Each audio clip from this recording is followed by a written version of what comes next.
Greetings, my beautiful and badass soul sibling. You are listening to Stepping into the Light with Julia Treat. That's me.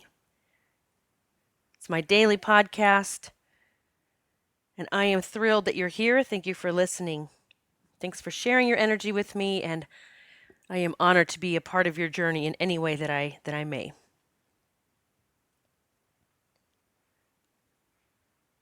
I have been connecting with several people over the past few days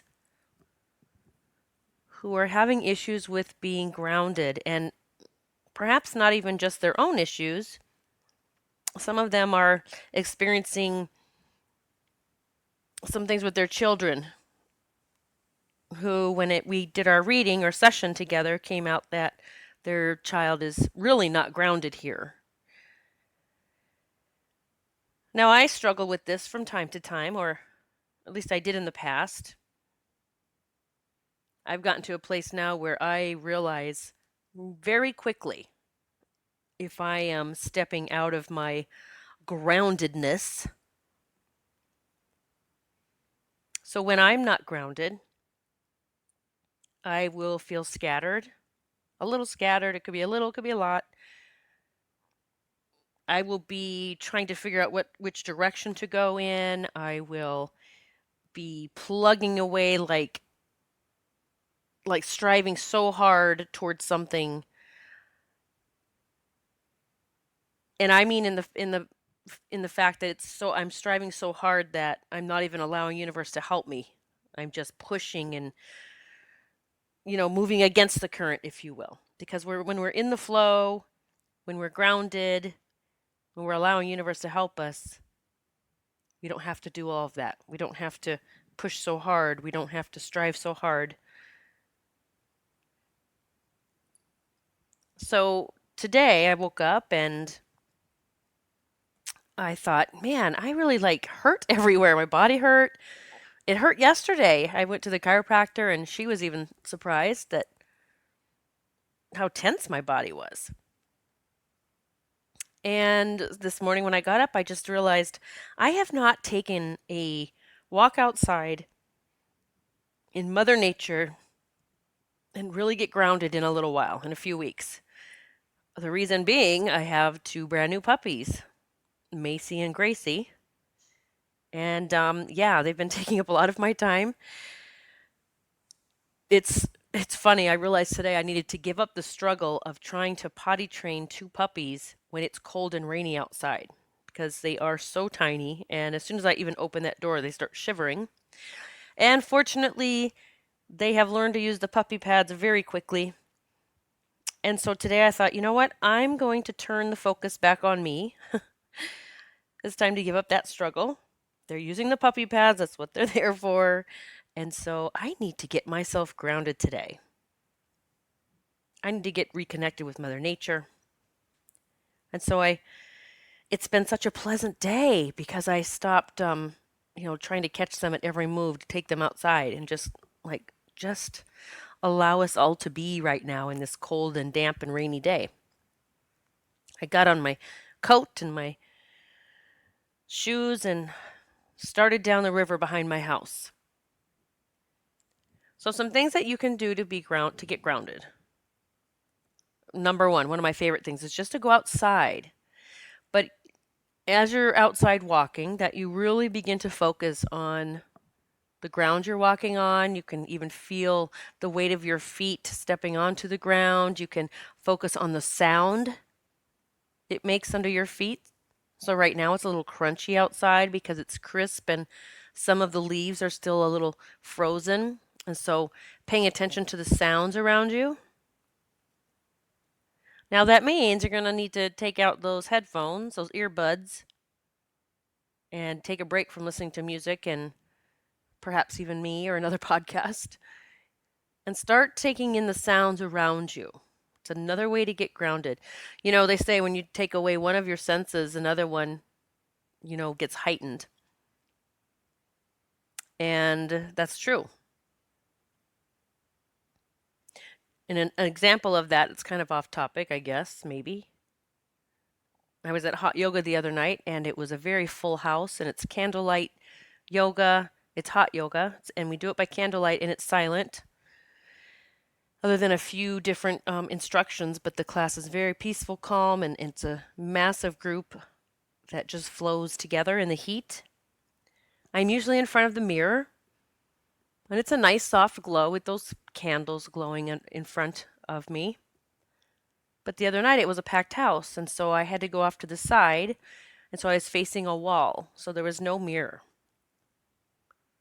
And I actually like it when that happens sometimes because it makes me realize how dependent I get on that mirror to look at my body instead of feeling it, feeling the poses. But something even more remarkable happened as I was doing my poses there facing the wall. I began to see figures. I saw Jesus standing in front of me. I saw Chief Joseph, who most of you know is one of my guides. I wrote about him, about meeting him in my book. So I began to see things and I truly felt more grounded in that moment than I have in several classes prior to that, staring into a mirror. So it was just, validation for me that I need to move around in that room. I need to be in different places and so that I can let go of that, what I'm seeing in the mirror reflecting. I'm actually always looking in and focusing on my body to just make my poses better or help me with balance. Whole different feeling when I have to feel it instead of looking at myself. So off I go onto the river today, back to that story. You guys know me. I'm kind of all over the place sometimes when I'm talking, just whatever comes up. So I'm focusing on the ground and I'm, not necessarily, yes, I'm looking at it, but then I'm looking around at the trees, I'm looking down at the river, but I can still hear. I mean, I'm consciously focusing on hearing the ground beneath my feet. I'm hearing the river beside me. I'm watching it roll over the rocks. I'm imagining with each breath that river, the water is cleansing me. Even though I'm not even in the water, it's still cleansing me, just that sound. I begin looking at all of the different trees and the ducks floating in the water. There was even a brown mink. I've seen black ones here before, but this brown one was new. So that was a nice surprise today, which, you know me, I spoke to that sweet little animal and said, thank you for showing up. You're so beautiful. I walked for a mile or so and then I like to go down by the river, right by the water's edge, and there's a lot of different rocks there. And I look at the rocks, and sometimes I pick them up and feel them. And noticing today that they were cold, and some were wet, some were muddy because they had been in the river and the water had receded a little, and now they're up, but still muddy from being washed down the river. And as I was bending down, picking up rocks and touching them, another amazing way to get grounded. I started noticing so many heart rocks, and I do see heart rocks a lot. But today, there was a plethora of rocks, heart rocks. So I picked them up and look at them and, thank the angels for sending them or whoever. I'd thank the rock for showing up. And I'm taking my time. I'm just meandering. I'm just taking moments here and there to look out at the river and just breathe it in with my eyes closed. And I just felt so calm and at peace, which is what happens when you really get grounded. A few moments later, I heard two ducks, and I could tell they were over my head, so I looked up, and there were the two ducks over me going, flying overhead, and I looked I noticed there was something else coming from behind them, pretty far back, but it was coming. It was massive. It was my golden eagle who shows up here on my river quite often. He wasn't chasing the ducks. I'm sure the ducks noticed him and took off, but the ducks alerted me to the eagle flying overhead. I showed gratitude. I thanked God because the eagle is the symbol for me for God. And I had started my walk out today I'd started walking saying, God, I want to talk to you. I always do that. That doesn't mean I'm verbally talking to him. I just go out and I just say, I want to talk to you, God. And see, God talking to me is allowing me to hear the ground beneath my feet, to notice the different trees, to feel the coolness of the rocks and find the heart rocks and the ducks and even show up as the eagle. And I found myself on the water's edge just taking deep and cleansing breaths, taking time to notice everything around me. Now, when I take these walks, when I go out to be grounded, or even at home sometimes, it's very important for me that I actually turn my phone off. All of the notifications that we get throughout the day, my friend, are keeping you from being grounded. It's the truth.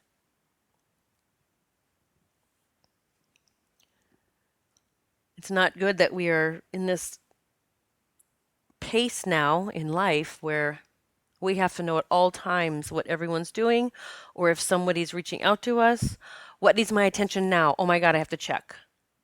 Okay. I turned my phone off last week all day on a Sunday. I don't know if I've ever done that, except for when I go to retreats where I'm really just going for myself for R&R, and I turn my phone off. So I did it a couple of Sundays ago, or I don't remember. Yeah, a couple of Sundays ago. Turned it off, so I did not have it on from Saturday night until Monday morning. And it was the best ever. And I'm not going to say, there weren't a couple of times I wanted to check my phone, but I didn't. It never was turned on. I felt such peace that day, more peace than I felt in a long time. Because as I'm sure a lot of you know, there's a lot of people who count on me, who anticipate and sometimes even expect me to post things. And that's okay. But I also decided that it's okay that I take days off. And I decided a long time ago that I did not need to know any notifications. I don't need to know when someone's reaching out to me at every moment of the day.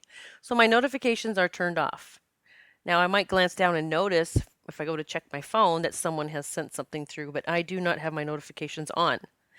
I do as much as I can to stay grounded and to stay peaceful, to stay calm. So I was on my way back from my walk after the eagle flew over, and I rummaged around in some more rocks, found some more rocks, and touched a few trees and hugged a tree. And, the earth is really such an amazing tool, such an amazing grounding force if we allow ourselves to be in it. I see people taking walks behind my house on the river once in a while, and they're walking and looking on their phone or talking on their phone, and I think you're missing out on so much. Like, you could see the eagle, you could see, it's just so much could happen if you would let go of all that and just be with the river or be with Mother Nature right now.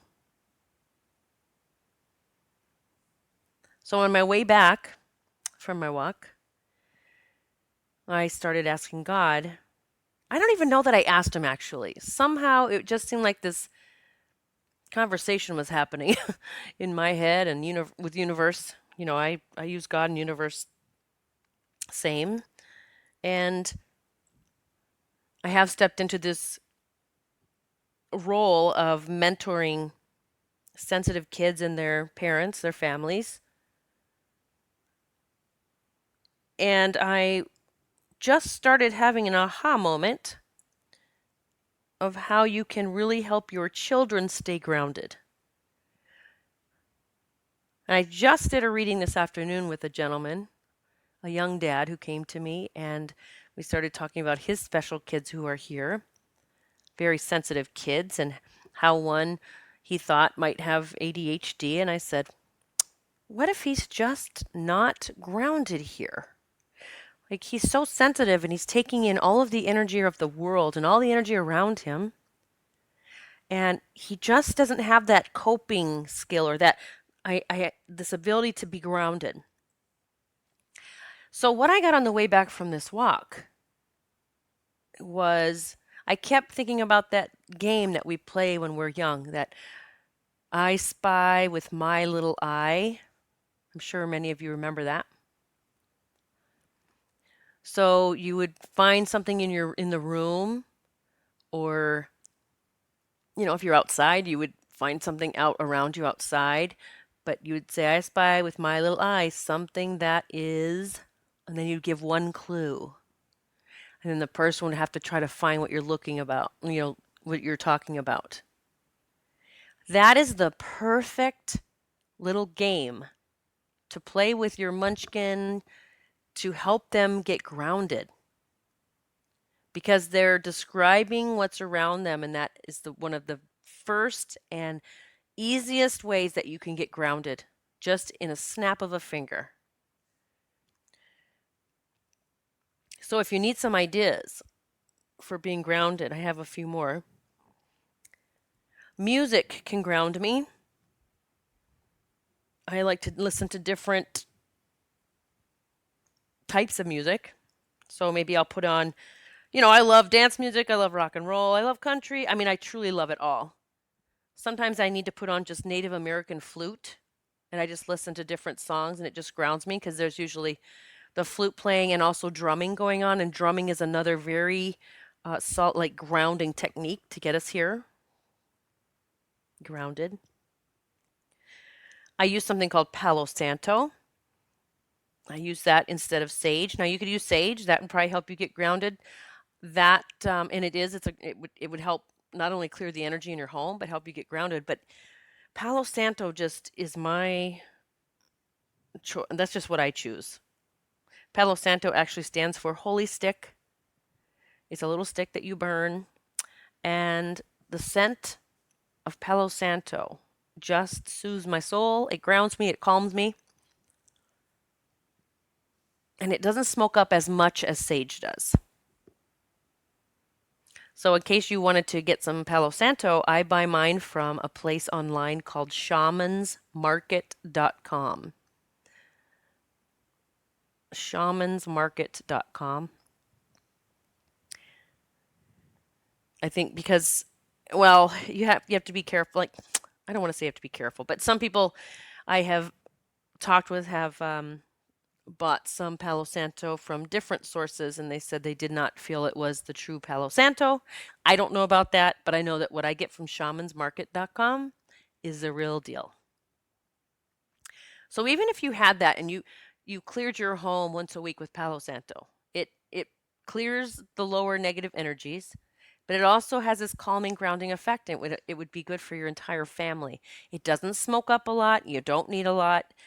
So, yeah, Palo Santo might just do the trick as well. Now, I'm just giving you suggestions of a lot of different things that I do. And I do them all. I'm not sure that just one would work for me. I need several different things. I need variety. Yoga helps me stay grounded. Having the TV off helps me stay grounded.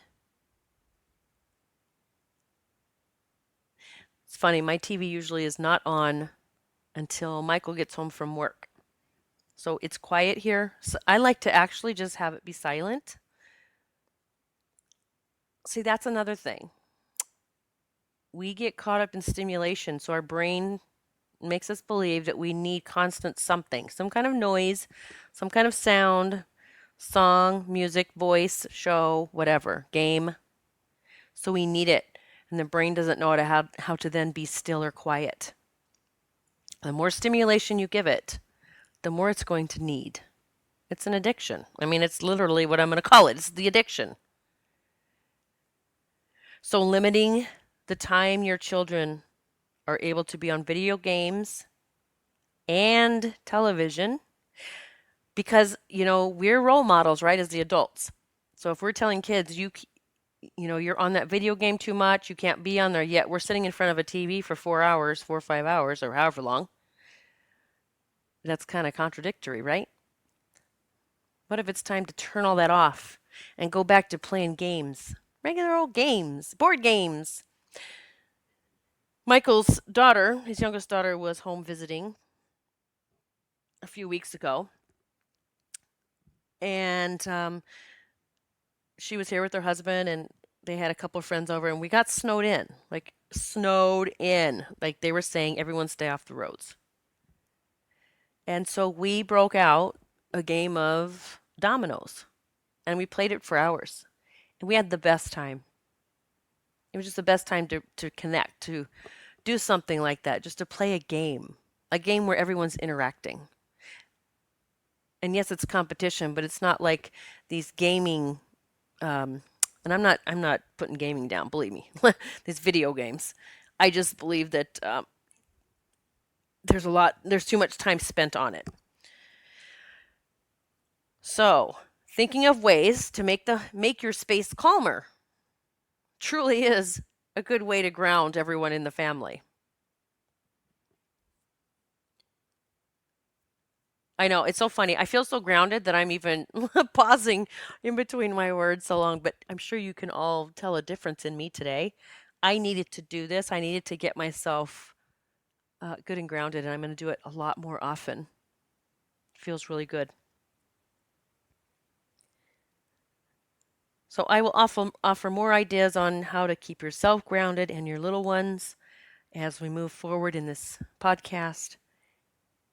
For now, I hope those can help. And here in Northeast Pennsylvania, it's just now thawing out from winter. Spring has sprung, and we are all going to be able to be outside a lot more. It's time to get outside. It's time to embrace Mother Nature, get connected with the earth. I'm sending massive love to you right now. Thank you so much for listening. If you ever want to connect with me further, you can hop on my website, juliatreat.com. Have a blessed day. Namaste.